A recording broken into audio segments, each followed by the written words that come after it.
I got a video review for you guys today. We've been sitting around doing video reviews today, trying to get something knocked out. I got a little behind, and I just wanted to bring this one to you. I've not opened this at all.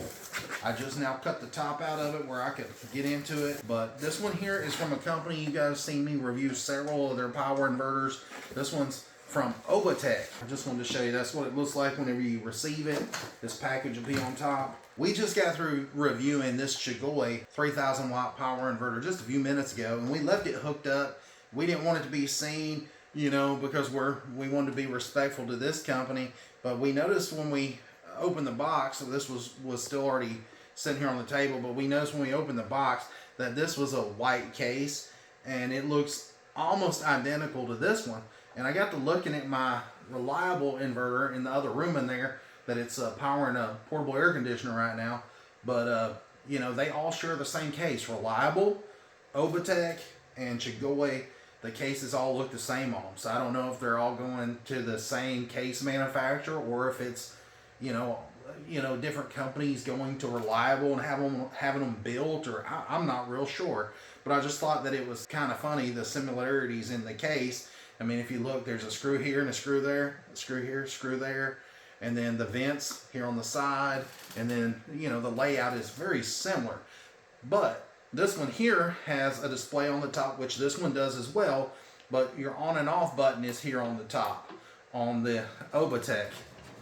And, you know, if you look here on the bottom, you've got the little dog leg that kind of jots out, and there's like a little bit of a riser. It's the same one on that case as well.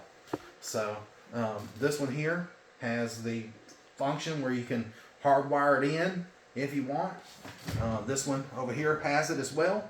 But then this one has 2 USB ports and 1 USB-C, where this one over here just has 1 USB. So, you know, they might be using the same case, but, you know, the components are definitely different. And, you know, that's one thing that I have noticed. You'll also notice right here that there's only 3 AC outlets, where this one has 4. But you know, I think they're using the same case, but, you know, they're just building them to different specifications. And you know, OUBOTEK has been a good company that I've tested several of their inverters, and they've all passed, and they just make good quality inverters at an affordable price. This Chigoi here, it was a good one as well. I tested it, and it got almost to 3,000 watts. Now, I didn't keep on plugging in stuff. You know, it was super hot in this room, and I didn't want to waste a lot of time, you know, reviewing it. You can spend literally hours reviewing a power inverter. But anyways, it was able to pass. But next, we're going to test this one. So I just wanted to make mention that the caps are the same style as on this one here, except these are side by side, where those are one on top of one another.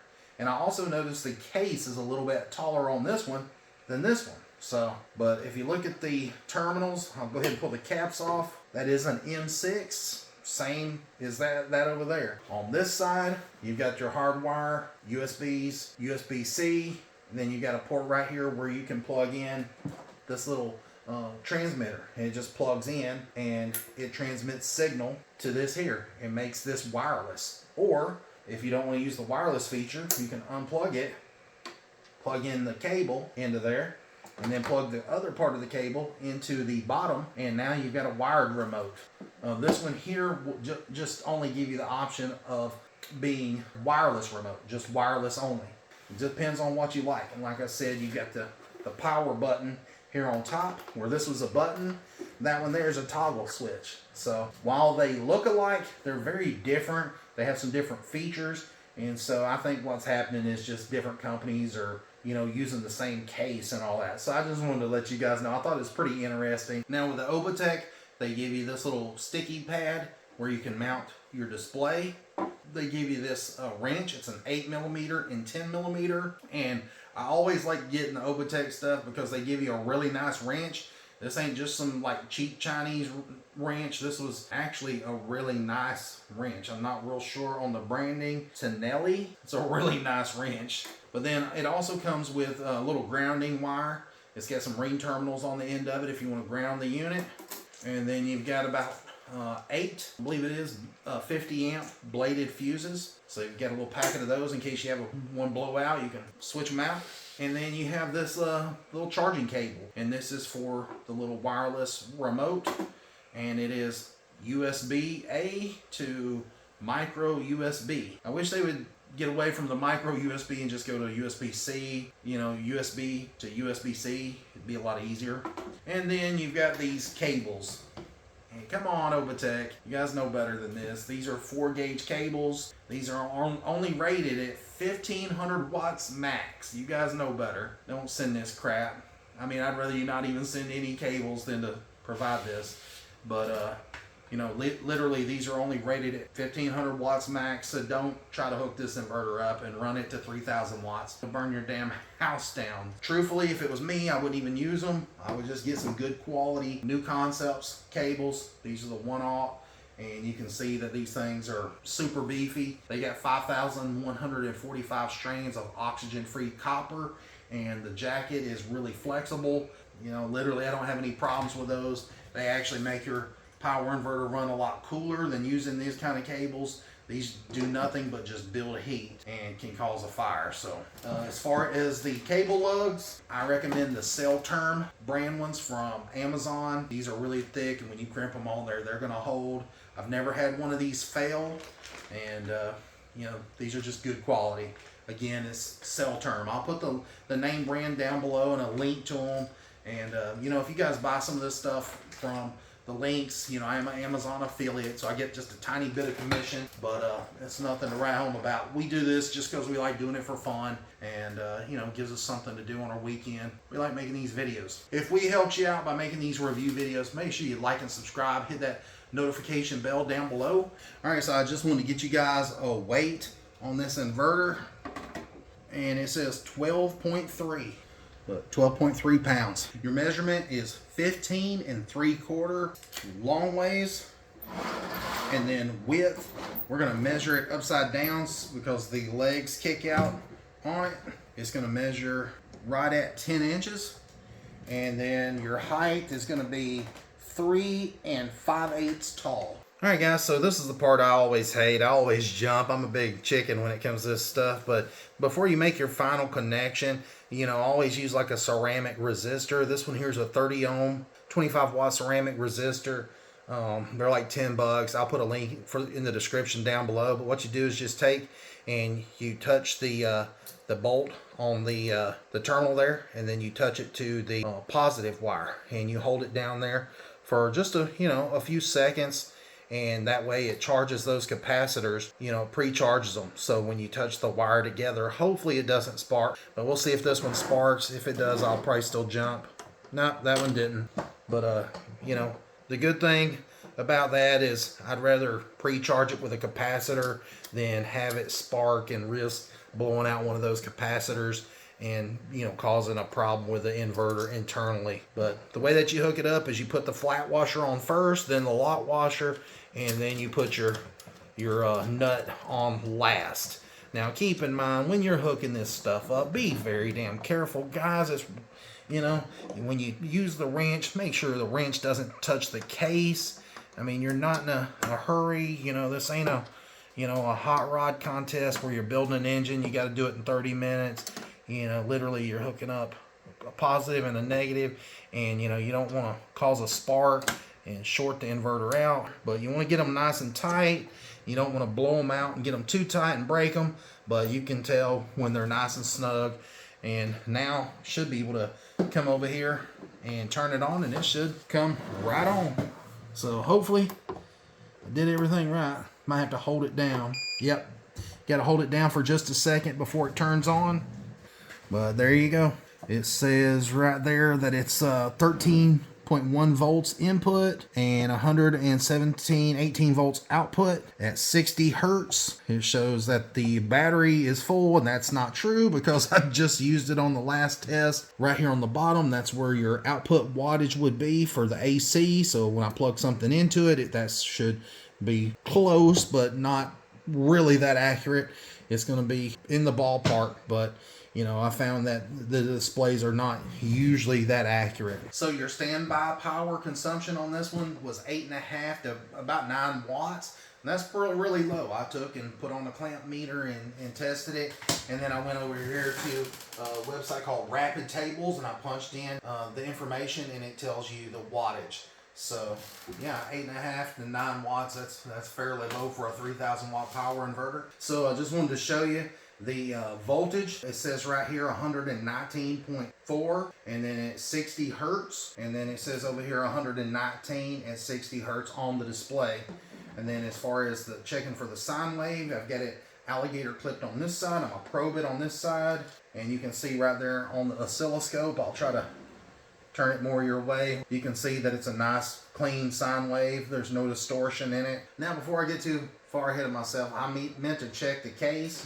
I just wanted to show you guys that it is steel on the front, the back, and even the sides. Also, right here, you got this little transmitter type thing that plugs in. Like I said, you can use it with the transmitter, or you can use it with a wire to run the remote. But you can see I turned it on, and it shows the same display that's on this screen here is the same as the one here at the top, and it reads the exact same. 13.2 volts, 119 volts, and 60 hertz, and then there's no watts right now because nothing's running. But you know, it's pretty neat to be able to, you know, to get this data wireless through here. So I thought that was pretty cool. Now I'm gonna go ahead and check it out and see if it'll work with the wire. If I can unhook it there. There we go. Let's go ahead and plug it in and see. Now keep in mind, when you go to mount this, like I said, your plug in will be there at the bottom to plug the wire in, but then also you'll have a plug in there for that micro USB. So, you know, if you do mount this in by screwing it into a surface, remember, you got to get in here to charge this if you're doing it wireless. So I would only mount it with Velcro. But then, you know, if you're going to use the wire, then you can go ahead and just mount it in. You can see right there, it's the same as the screen on top, and it works with the wire or wireless. So I'm just going to go ahead and unplug that.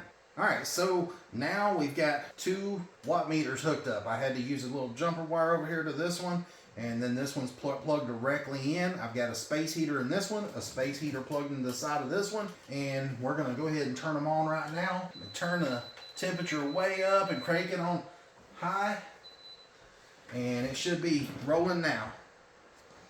200 watts, 500 watts, 700, 9, 8, yep, 9, 1,083, 1121, 12, 13, 1410, 1420, 1425 was the highest that I seen. Yep, 1425. So now it's starting to go down and stabilize some. So I'm just going to leave this one right here, and you guys can watch it if you can see it. And I'm going to go ahead and turn this other space heater on right here, and it's going to be on high instantly. So 400, and there's 1257 over here, 1260, 900, 1,000, 1,100, 12, 13, 14. So I'm going to go ahead and, you know, get the math going on this. So we got 1,500 on this one. Now it's going down. It's stabilizing out a little bit more. But we'll go ahead and call this one over here 1247 and 1432. That comes out to 2,679 watts. So let's just call that 2,700 watts. So we're roughly 300 watts short. So let's go ahead. I heard a beep, beep, beep. I don't know if it was in here or in that other room. I've got stuff solar running in there. So anyways, we're going to go ahead and plug in this hair dryer. And you can still see that we're 1418 over here and 1244. That is at 2,662 watts. So next, we're going to plug this hair dryer. We're going to put it on low fan, just the fan, no heat. I'm going to plug it in, and right here in the front. So now we're at 1385 and $13.94. And that's a total of $27.79. So we'll call that 2,800 watts. So next we would have to put this on low heat. And I know it's going to surge above 3,000 watts. So it'll probably cut off, but let's try it. It's trying. It finally shut down, but it tried. It literally was trying its damnedest to run. You know, that was over the 3,000 watt mark, so I mean, it had every right to shut off, and that's a good thing. You know, you don't want it to, you know, overpower and, you know, something and melt those wires down if they're not big enough. You know, I'm just saying, if you had some little small wires on here, I don't have to worry about this so much with these big boys on here. But anyways, I guess I need to reset it here on top. I went ahead and turned it off. Now it's back on. So I guess we need to find something that's, you know, not as high. I guess we could take and put it on low fan, and then we could run that box fan. It's probably about 75 watts, I believe, on high. That'd be pretty close. All right, guys. So I know this looks like a cluster, but it is what it is. You got the space heater going on high, this space heater going on high. Now I'm going to plug in a box fan, and it's on speed 3. I'm sorry about all the noise. You got a lot of fans moving in here. And so that one's 1412. This one's at 1305. And then I'm going to turn this on low, just the fan. Not low heat or anything, just the fan.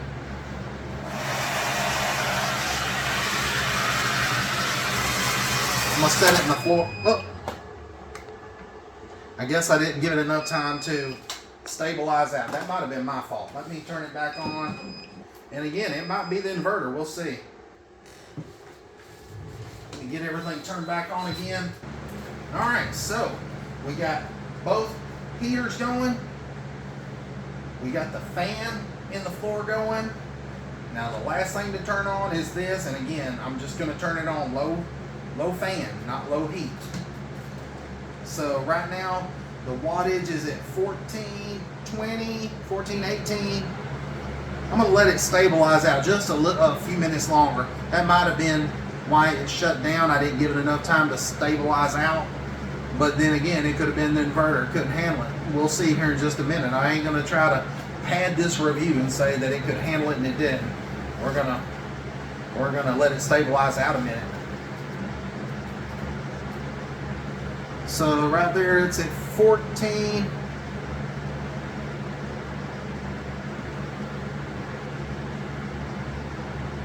We'll call this one $13.99, and this one right now is at $13.15. So that puts us at 2,714 watts. So we're roughly about 300, roughly about 380. I'm sorry, about 300, less than 300 watts away. My mind's tired. But I'm gonna go ahead and turn it on low fan, and we'll see if it shuts down. If it shuts down, then it can't handle the 3,000 watts.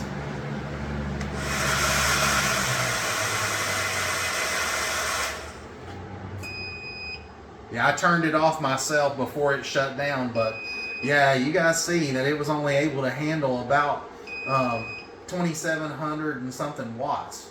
So it wasn't able to get to that 3,000 watts, at least not on my test. And this thing's chirping. Now, before I turn it off, I do have a little wild card here. I can go back and I can reset this. And once it turns back on, and it'll tell me the what it surged to. So let me turn this back on. Once it powers back on, I can check one of the functions here, and it'll tell me exactly.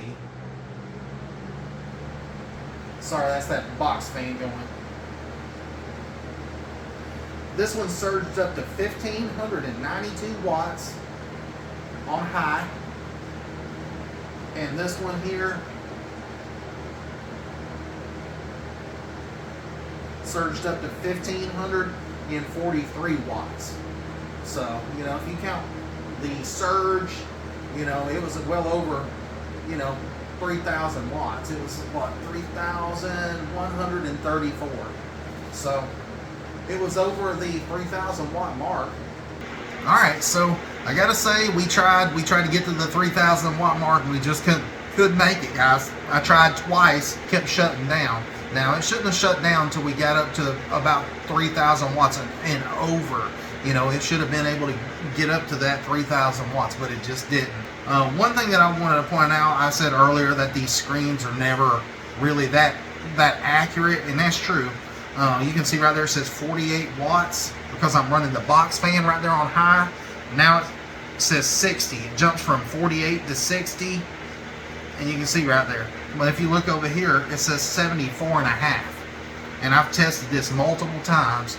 A box fan on high on speed 3 is right around 75 watts of power.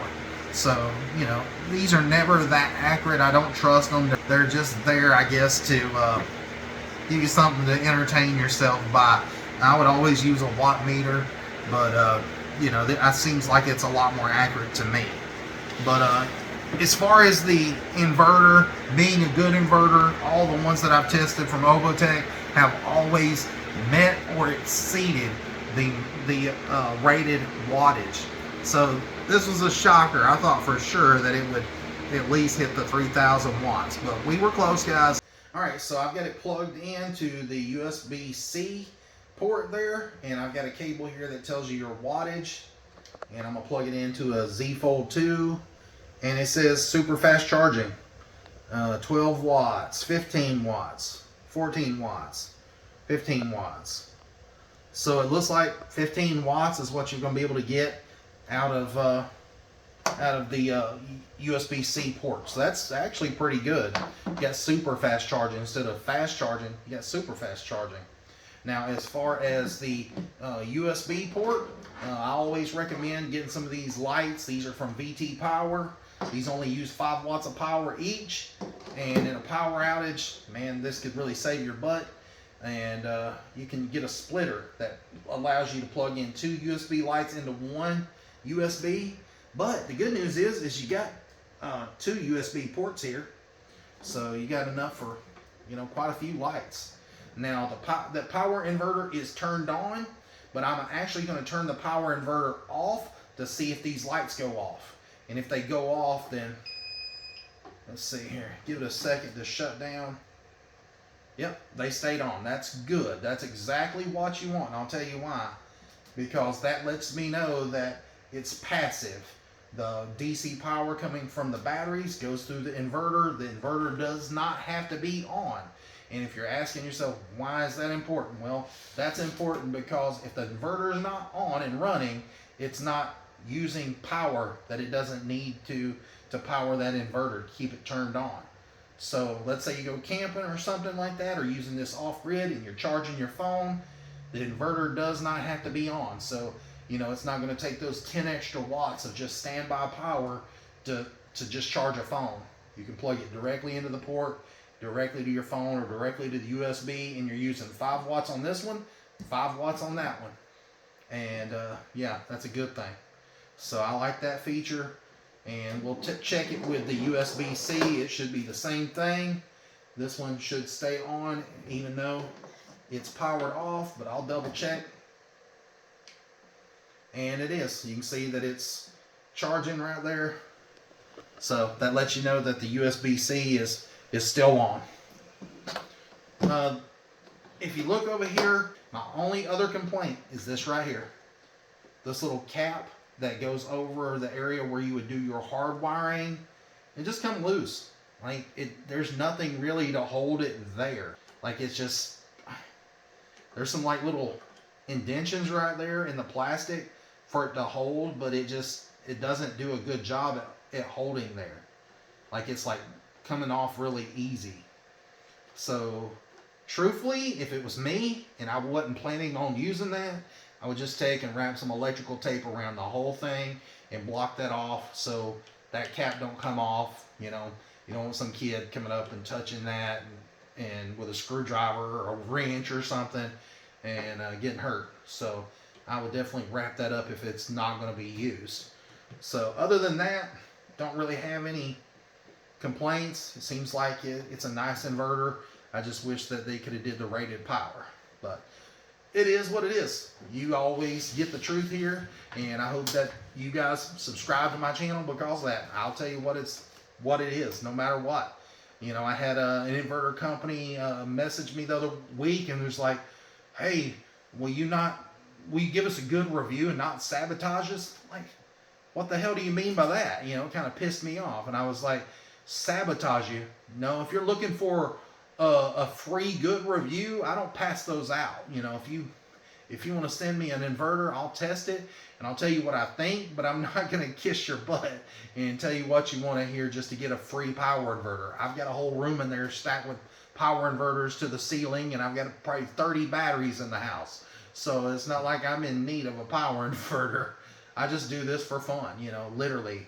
I do this for fun. It's a hobby, and we just like doing it. And, you know, if we make anything, you know, off you guys buying an inverter or, you know, something, you know, that I recommend to you, then, you know, it helps out a little bit. But it's not like we're getting rich on this. I mean, literally, I think I made $100 last month from Amazon. So, you know, it's not like we're going to be Warren Buffett here in a few years, you know. I mean, literally, we're breaking even, guys. You know, we're spending our time on the weekends, you know, running these heaters in a hot room to try to make a review for you guys. And it usually takes about an hour and a half per review. People don't realize that because you got to get all this crap out. You got to review it. You got to video it. You got to stop and test stuff. And it's very time consuming. And then you got to hear me jabber my mouth for an hour. So anyways, appreciate you watching. Please show some love. Please like and subscribe. Hit that notification bell. And until next time, thanks for watching. See ya. I'm out of here. I'm going to bed.